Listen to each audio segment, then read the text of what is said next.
Hey, what's up, everybody? I figured I'd get a chance to do a quick review of what I thought about the movie First Man, which is directed by Damien Chazelle, who was the guy that directed the La La Land movie, which, quite honestly, I thought was overhyped and not the greatest. But that's probably the same thing I could say about the First Man movie. And I will say, when I went to see the First Man, I kind of had a high expectation movie because it looked really impressive, and you had Ryan Gosling, playing the Neil Armstrong, character, and you get to see how the first landing by Americans on the moon. But I felt, for me, one of the biggest problems I felt with First Man was not the visuals, because the visuals and the moons and all that was very good, and I mean Ryan Gosling did a good job playing the Neil Armstrong character. But I felt, for me, the biggest problem with First Man, I kind of felt it was a little too much of a visual movie, and I kind of felt like it focused too much on the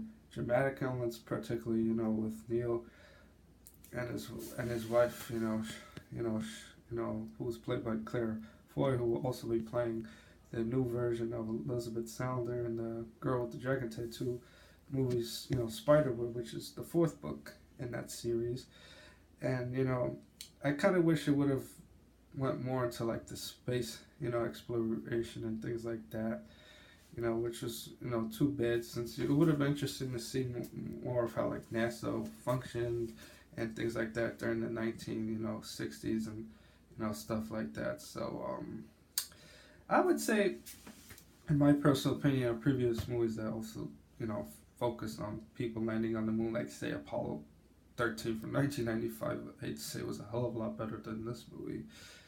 And that particular one, of course, was directed by Ron Howard. So that's that. So I mean, I guess for those that like history and space exploration, and of course good visuals, I would see it for that reason. But like I said, I feel like it was story wise, it was kind of like a little empty, and it kind of dragged a little bit. I feel like they could have like shortened it by like maybe 20 or 30 minutes to make it more a little bit tighter pacing wise and things like that. So that's my thoughts on it. So I mean, for me, I would say I'll consider it a pass.